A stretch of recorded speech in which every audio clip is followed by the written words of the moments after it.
ദൈവനാമത്തിന് മഹത്വം ഉണ്ടാകട്ടെ. കുടുംബ വിചാരത്തിൻ്റെ പുതിയ പതിപ്പിലേക്ക് ഏവരെയും സ്വാഗതം ചെയ്യട്ടെ. ഇന്ന് നാം ചിന്തിക്കുന്നത് കുടുംബവും സമൂഹവും എന്ന വിഷയത്തെക്കുറിച്ചാണ്. ആരോഗ്യമുള്ള കുടുംബം ആരോഗ്യപരമായ സമൂഹത്തെ നിർണയിക്കുന്നു എന്നതാണ് പ്രധാനം. ഞാനും എൻ്റെ കുടുംബവും ഞങ്ങൾ യഹോവയെ സേവിക്കും എന്ന യോശുവയുടെ പുസ്തകത്തിൽ നാം വായിക്കുന്നുണ്ടല്ലോ.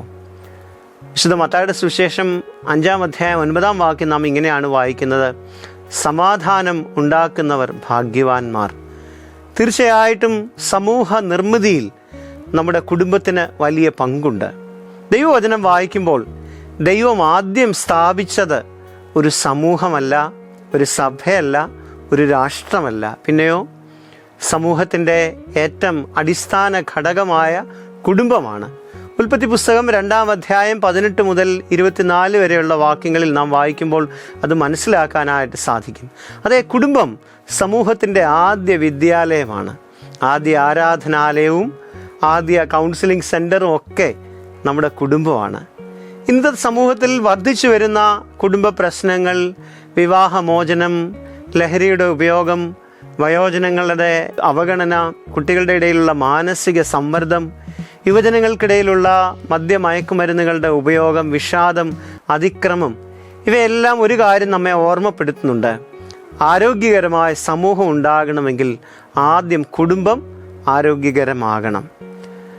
മുറേ ഭവൻ എന്ന മനഃശാസ്ത്രജ്ഞൻ ഇങ്ങനെ പറയുന്നുണ്ട്: കുടുംബം എന്നത് ഒരു വികാര സംവിധാനമാണ്.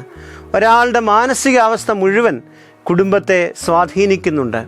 അതിനാൽ കുടുംബത്തെ ശക്തിപ്പെടുത്തുക എന്നത് സമൂഹത്തെ ശക്തിപ്പെടുത്തുന്നതിൻ്റെ ഏറ്റവും ആദ്യ പടിയാണ്. 3 ചിന്തകൾ നമുക്ക് ഒരുമിച്ച് പങ്കുവിടാം. ഒന്ന്, സ്നേഹവും വിശ്വാസവും നിറഞ്ഞ കുടുംബം ആരോഗ്യപരമായ സമൂഹത്തിൻ്റെ അടിത്തറയാണ്. Healthy families build healthy communities. ദൈവവചനം നമ്മെ ഓർമ്മപ്പെടുത്തുന്നു. കൊരിന്ത്യർക്ക് എഴുതിയ ലേഖനം 13-ാം അധ്യായത്തിൽ നിന്ന്: സ്നേഹം ദീർഘക്ഷമയും ദയയും ഉള്ളതാണ്. മനഃശാസ്ത്ര വീക്ഷണത്തിൽ അറ്റാച്ച്മെൻറ്റ് തിയറി അനുസരിച്ച് മാതാപിതാക്കളിൽ നിന്ന് അനുഭവിക്കുന്ന സ്നേഹവും സുരക്ഷിതത്വവുമാണ് ഒരു കുഞ്ഞിൻ്റെ ഭാവിയിലെ വ്യക്തിത്വത്തെയും സമൂഹത്തിലെ ബന്ധത്തെയും നിർണയിക്കുന്നത്. അതേ, ഒരു കുഞ്ഞ് വീട്ടിൽ നിന്ന് പഠിക്കുന്നതാണ് പിന്നീട് സമൂഹത്തിൽ പ്രാവർത്തികമാക്കുന്നത്.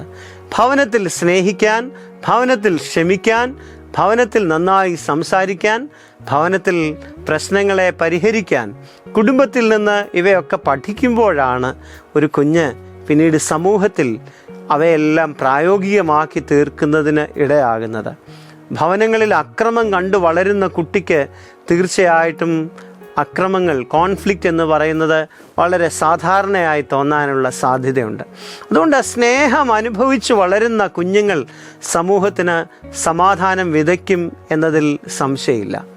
ഒരിക്കലൊരു സ്കൂളിൽ കൗൺസിലിങ്ങിന് പോയപ്പോൾ ഒരു കുഞ്ഞ് എല്ലാ കൂട്ടുകാരുമായി എന്നും വഴക്കിടുന്ന കുഞ്ഞിനെ കാണാനായിട്ടിടയായി. മാതാപിതാക്കളുമായിട്ട് സംസാരിച്ചപ്പോഴാണ് മനസ്സിലായത്, വീട്ടിൽ എന്നും മാതാപിതാക്കൾ തമ്മിൽ ശണ്ഠ എന്നത് പതിവായ ഒരു കാര്യമാണ്. വഴക്ക് ഒരു പതിവാണ്. അതുകൊണ്ട് കുഞ്ഞ് പറഞ്ഞു, അച്ഛനും അമ്മയും എങ്ങനെയാണോ സംസാരിക്കുന്നത് അതുപോലെയൊക്കെ ഞാൻ സ്കൂളിൽ വന്ന് സംസാരിക്കുന്നു എന്ന് മാത്രമേ ഉള്ളൂ. ഭവനത്തിലുള്ളത് സ്കൂളിലും പോകുന്നിടത്തുമൊക്കെ പ്രാവർത്തികമാക്കാനായിട്ട് ശ്രമിക്കുകയാണ്.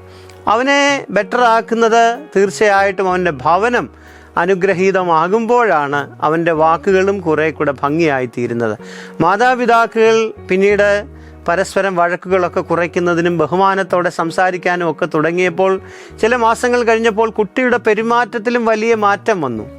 പ്രിയമുള്ളവരെ, തീർച്ചയായും നമ്മുടെ കുഞ്ഞുങ്ങൾ നമ്മുടെ വാക്കുകളേക്കാൾ നമ്മുടെ ജീവിതം നോക്കുന്നുണ്ട് എന്ന് ഓർക്കാനായിട്ട് ഇടയാകണം.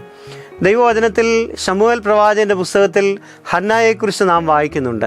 ഹന്നായുടെ പ്രാർത്ഥനയും വിശ്വാസവും ശമൂവേലിനെ പ്രവാചകനാക്കി സമൂഹത്തിന് നൽകുന്നതിനിടയായി.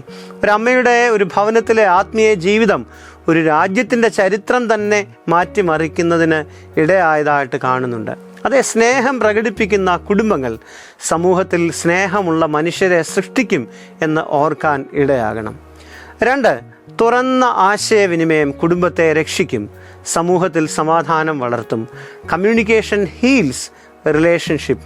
കേൾക്കാൻ വേഗതയുള്ളവരും പറയുവാൻ താമസമുള്ളവരുമാകുമെന്ന് യാക്കോബ് ശ്ലീഹ നമ്മെ ഓർമ്മപ്പെടുത്തുന്നുണ്ടല്ലോ.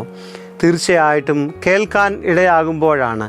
ഒരിക്കലൊരു കൗൺസിലിങ്ങിൽ ഏറ്റവും സാധാരണമായി കാണുന്ന പ്രശ്നത്തെക്കുറിച്ച് കുടുംബത്തിൽ നിന്ന് ഇങ്ങനെ പങ്കുവയ്ക്കുന്നതിന് ഇടയായി. ഒരു ഭവനത്തിൽ ആശയവിനിമയം വളരെ കുറവാണ്, പരസ്പരമുള്ള കമ്മ്യൂണിക്കേഷൻ വളരെ കുറവാണ്. അതുകൊണ്ട് അവരുടെ കുടുംബം അത്ര സന്തോഷകരമല്ല.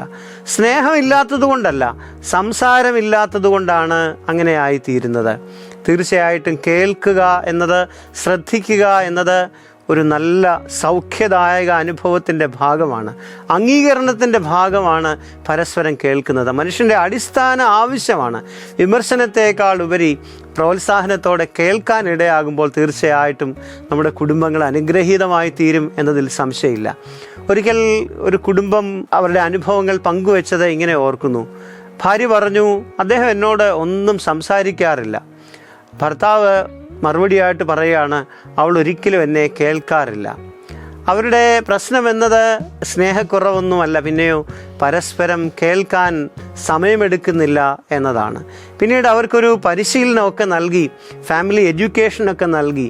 അതിനുശേഷം കുറ്റപ്പെടുത്താതെ പരസ്പരം സംസാരിക്കാനായിട്ടൊക്കെ അവർ പഠിച്ചു. പരസ്പരം ശ്രദ്ധിക്കാനായിട്ട് അവർ സമയം കണ്ടെത്തി. പരസ്പരം നന്ദി പറയാനും അഭിനന്ദിക്കുവാനും ഒക്കെ പഠിച്ചു. ചില മാസങ്ങൾ കഴിഞ്ഞപ്പോൾ അവരുടെ കുടുംബജീവിതം എത്ര അനുഗ്രഹീതമായതായിട്ട് പിന്നീട് സാക്ഷ്യം പറയുന്നത് കേൾക്കാനായിട്ട് ഇടയായി. വിശുദ്ധ വേദപുസ്തകത്തിൽ എമ്മൗസിലേക്ക് പോയ ശിഷ്യന്മാരെക്കുറിച്ച് വിശുദ്ധ ലൂക്കോസിൻ്റെ സുവിശേഷം 24 നാം വായിക്കുന്നുണ്ട്. അതെ, അവരെ ശ്രദ്ധിക്കുന്ന യേശു. അത് കഴിഞ്ഞാണ് കർത്താവ് അവരോട് ഉപദേശങ്ങളൊക്കെ നൽകുന്നത്. തീർച്ചയായിട്ടും കേൾക്കാൻ, ശ്രദ്ധിക്കാൻ ഇടയാകുമ്പോൾ നമ്മുടെ കുടുംബം ഏറെ അനുഗ്രഹമായി തീരും എന്നതിൽ സംശയമില്ല. കുടുംബത്തിൽ കേൾക്കാൻ പഠിക്കുന്നവർ തീർച്ചയായിട്ടും സമൂഹത്തിൽ സമാധാനം സൃഷ്ടിക്കുന്നവരാകും എന്നതിൽ സംശയമില്ല. 3, കുടുംബം സമൂഹത്തിനുള്ള പ്രത്യാശയുടെ വിളക്കാകണം. Families are called to influence society. സമൂഹത്തെ സ്വാധീനിക്കുന്ന വിളക്കുകളായി നമ്മുടെ കുടുംബങ്ങൾ മാറണം.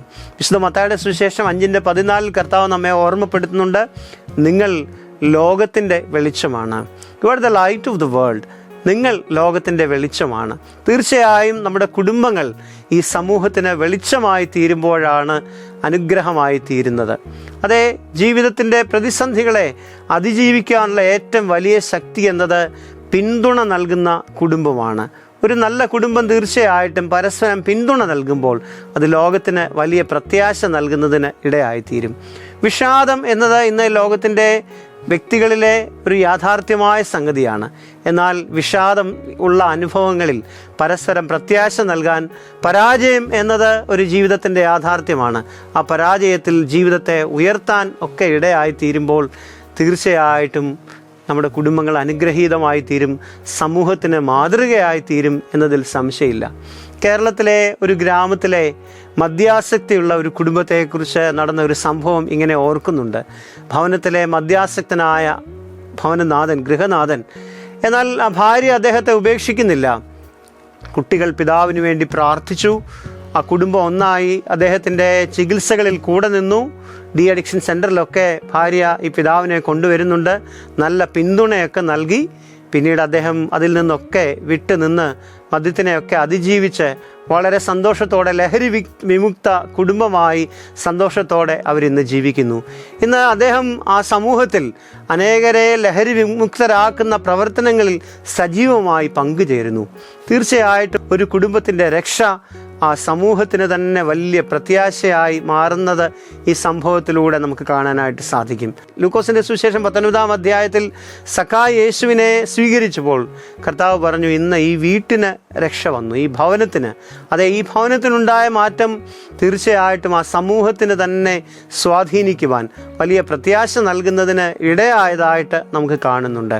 പ്രിയമുള്ളവരെ, കുടുംബം ഒരു പ്രശ്നത്തിൻ്റെ ഇടമായി നോക്കുന്നതിനല്ല, പിന്നെയോ ഒരു കൂട്ടായ്മയായി സമൂഹത്തിന് പ്രത്യാശ നൽകുന്ന, പ്രതീക്ഷ നൽകുന്ന ഇടമായ ദൈവത്തിൻ്റെ ഉപകരണങ്ങളായി കാണുമ്പോഴാണ് നമ്മുടെ കുടുംബത്തിലൂടെ സമൂഹത്തെ തീർച്ചയായിട്ടും സ്വാധീനിക്കുന്നതിന് ഇടയായിത്തീരുന്നത്. ഒരുമിച്ച് ഇരുന്ന് സംസാരിക്കുന്ന, ഒരുമിച്ച് ഭക്ഷണം കഴിക്കുന്ന, ഒരുമിച്ച് കുടുംബ പ്രാർത്ഥനയിൽ പങ്കുചേരുന്ന, ആരാധനയിൽ പങ്കുചേരുന്ന, പ്രോത്സാഹനത്തിൻ്റെ വാക്കുകൾ ഉണ്ടാകുന്ന കുടുംബങ്ങൾ സമൂഹത്തിന് മാതൃകയായി പ്രകാശഗോപുരങ്ങളായി നിലകൊള്ളും എന്നതിൽ സംശയമില്ല. കുടുംബമായ ഒരു സാമൂഹിക സേവനങ്ങളിൽ പങ്കുചേരുമ്പോൾ, സഭയുടെ ശുശ്രൂഷ മേഖലകളിൽ സുവിശേഷ പ്രവർത്തനങ്ങളിലൊക്കെ ഭാഗമാകുമ്പോൾ തീർച്ചയായിട്ടും നമ്മുടെ കുടുംബങ്ങൾ അനുഗ്രഹീതമായി തീരുമെന്നതിൽ സംശയമില്ല. നമുക്ക് നമ്മോട് തന്നെ ചോദിക്കാം, നമ്മുടെ കുടുംബങ്ങൾ ഈ സമൂഹത്തിൻ്റെ സമാധാനത്തിൻ്റെ കേന്ദ്രമാണോ അതോ സംഘർഷത്തിൻ്റെ കേന്ദ്രമാണോ? നമ്മുടെ കുഞ്ഞുങ്ങൾ സ്നേഹവും ബഹുമാനവും വീട്ടിൽ നിന്ന് ലഭിക്കുന്നുണ്ടോ? തീർച്ചയായും അവർക്കത് സമൂഹത്തിന് നൽകാൻ സാധിക്കും. നമ്മുടെ കുടുംബത്തിൽ നല്ല ഒരു മാതൃക സമൂഹത്തിന് നൽകാൻ നമ്മുടെ കുടുംബത്തിലൂടെ സാധിക്കുന്നുണ്ടോ? ഒരുമിച്ചുള്ള പ്രാർത്ഥനയും സംസാരവും ഒക്കെ ഈ സമൂഹത്തിന് മാതൃകയായി നൽകാൻ ഇടയാകുന്നുണ്ടോ? നമ്മുടെ ഭവനങ്ങൾ ക്രിസ്തുവിൻ്റെ സ്നേഹം ഭവനത്തിലും സമൂഹത്തിലും പ്രതിഫലിപ്പിക്കുന്നുണ്ടോ? ഈ ചോദ്യങ്ങൾ നമുക്ക് നമ്മുടെ കുടുംബങ്ങളോട് തന്നെ ചോദിക്കാം.